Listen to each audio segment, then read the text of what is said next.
ದೇಶಕ್ಕೆ ಯೋಧ, ನಾಡಿಗೆ ರೈತ, ಬಾಳಿಗೆ ಗುರು ಒಬ್ಬ ತಾನೆ.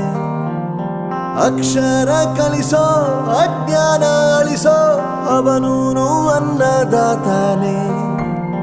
ತಪ್ಪು ಸರಿಯ ತಿದ್ದಿ ತಿಳಿ ಹೇಳಿ ಸಮಬುದ್ಧಿ ನಮ್ಮ ಚಿತ್ತ ಶುದ್ಧಿಯಾಗೋ ಹಾದಿ. ಎಷ್ಟೇ ದೂರ ಹೋದ್ರೂ ಮರಿಬೇಡ ನಿನ್ನ ಬೇರು, ನಿನ್ನ ಸಾಧನೆಗೆಲ್ಲ ಇದುವೇ ಆದಿ.